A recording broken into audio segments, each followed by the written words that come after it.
Welcome to Toffee TV, joined by John Blake. John, thanks for me grabbing you. He was literally going past and I managed to grab him. There's an article in The Athletic. Before we carry on, you can visit the link in our description below and you can get a 30-day free trial with The Athletic and then 50% off your yearly subscription, which makes it £2.50 a month. Greg O'Keefe, Patrick Boylan, the Everton writers on there, Everton focused journalists. Can't argue with that, can you? So get over and give that a little bit of a check. And it's funny, John, because you've actually tweeted about an article that Patrick Boylan has written in the in The Athletic about Tom. Yeah, I mean, I don't know when it was published, but I saw it this morning. Yeah. So I read it, because you do. As you do, yeah. And Patrick had written this thing, this article in The Athletic about, fundamentally, I suppose, about Tom's not getting a great deal of opportunity. And I thought it was good, the article, I mean. Yeah. So I tweeted about it. Yeah.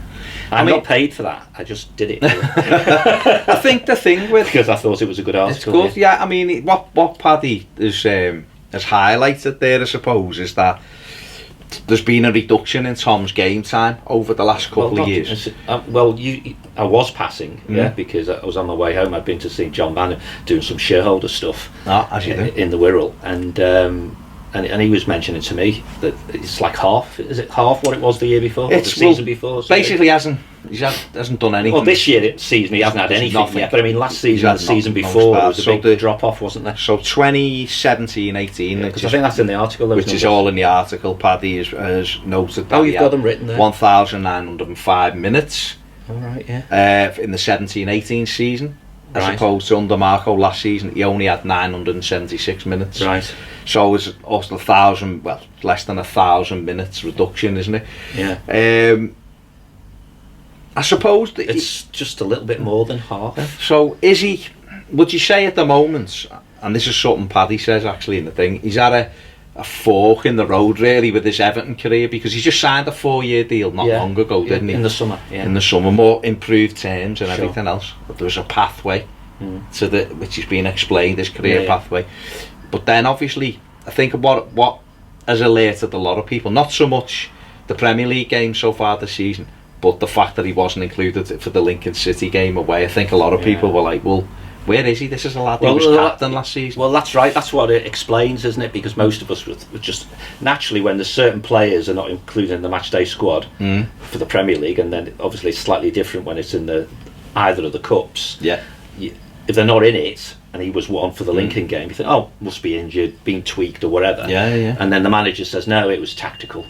Now, tactical, I think he quoted a couple of other players, didn't he? Bernard and what have you. Seamus Coleman. And Seamus. Yeah. But that's tactical as in the sense of I'm resting them. Yeah, they're playing. But he wasn't resting Tom because he hadn't been playing anyway. No, yeah? That's true. And Tom was 21 in June. And I think sometimes we forget how young he is. Oh, he is young. Yeah. I mean, one of the challenges, I suppose, is it almost gets to become, if you're not established in a Premier League team by a certain age, then perhaps you're not going to make it there, or not there anyway. And when I did the tweet this morning, I think it was this morning. I said you might draw a conclusion from Paddy's article that he needs to leave, and I got a fair number of responses, and some of those responses. I mean, in fact, I've just read one from a character, and if you're watching this and you know who you are, I'm actually not. I'm thinking you're not an Evertonian because he's only ever responded, this guy, to two tweets I've done, and both of them have resulted in a slagging off of the Everton player. Okay. And in this example, this guy has said another player who's simply not good enough, and I think that's wrong. Yeah. Because he being Tom Davies, has something which we lack at the moment, which is we used to have in Barclays Day, I suppose, which is someone who goes that way and is prepared to carry the ball, and that's what we need. I think there's a conundrum there, to be honest. The manager and indeed the director of football, and recently the under-21s or whatever it is manager, saying how great he is.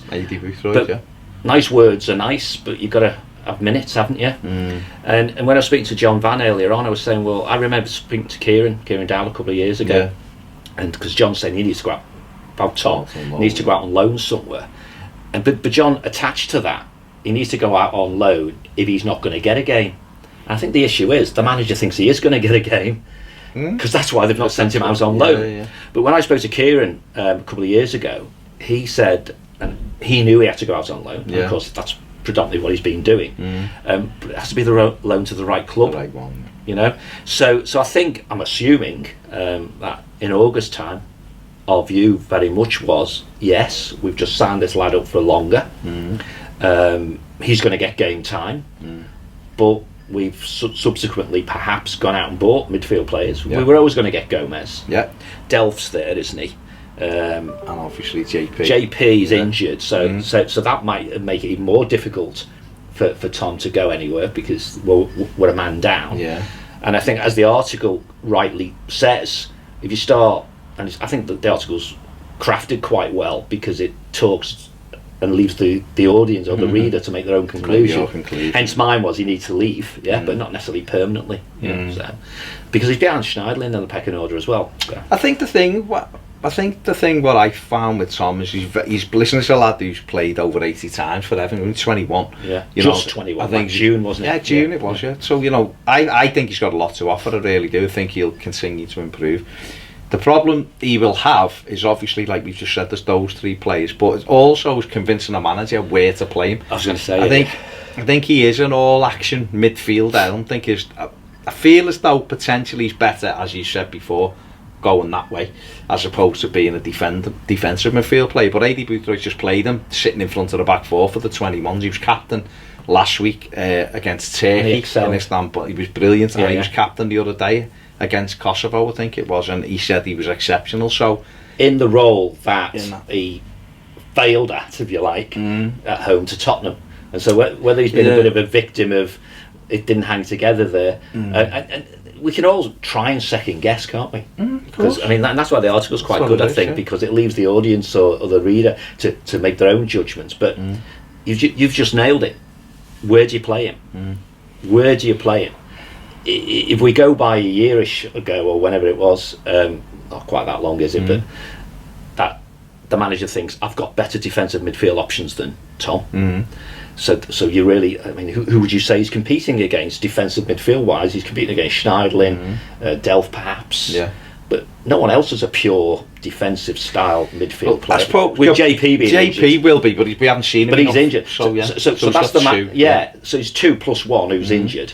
But that means the manager was thinking, as soon as we decide to keep Schneidlin, you know, the +1 is Schneidlin, isn't it? Yeah. So then you say, well, if you're not going to play him in that role, it's the attacking midfield type role. And as I think the article mentions it, he then bumps straight up against Sigurdsson, doesn't he? Yeah. Or Iwobi, who's also been or Bernard. Yeah. So when fans start thinking that through and say, okay, you're picking the team this weekend, and you can choose between Iwobi, Sigurdsson, Bernard or Tom Davies, how many fans actually get Tom in the top two, never mind in the top position? Very few. So very few, if any.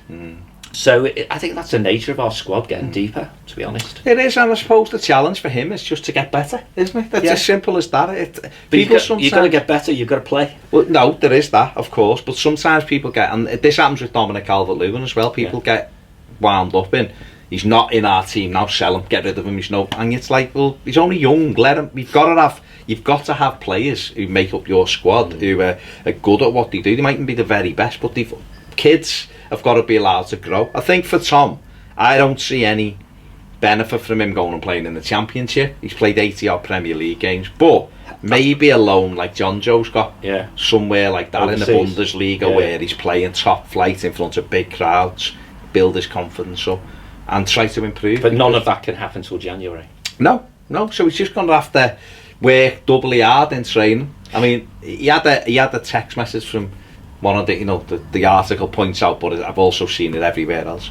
Text message from one of the Everton backroom staff saying brilliant or something after he played against Turkey, and he was like, well, that's good that they're watching and things, but there's got to be a bit more to it. Yeah, but you say you've got to be a bit more to that, and there's some interesting things, isn't it? Because you bring DCL into it, who's a little bit older, but even so, come through the same, if you like, graduation from the academy teams and stuff.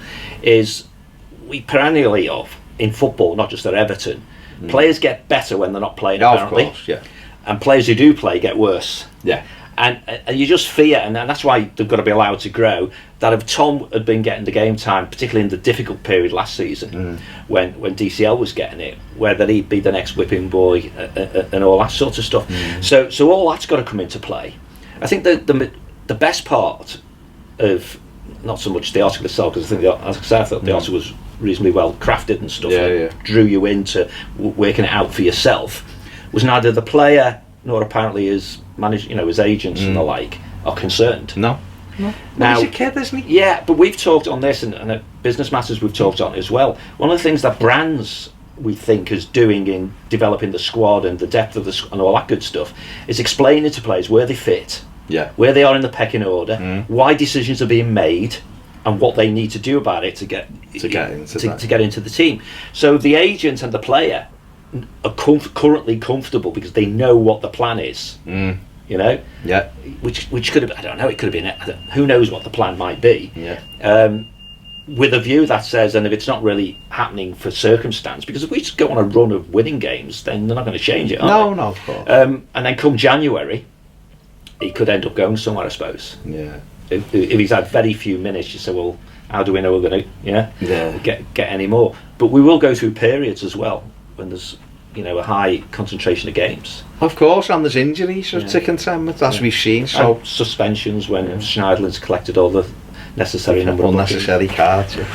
So I thought it was good. I thought it was good. Anyway. It's interesting. Anyway, that's what lies next for Tom Davies. Hopefully, he continues to improve, because I don't think you can have too many good young local lads in your squad. I think it makes a big difference. So go and check it out. Go and check out Paddy Boylan's article in The Athletic and have a look for yourself, see what you think. Don't forget, if you click the link in the description, you get a 30-day free trial, and then you get, for this year, 50% off the yearly subscription, which works out £2.50 a month. So if you want a bit of Everton focused journalism, Paddy Boylan, Greg O'Keefe as well, writing on there, go and give that a check out. Why not?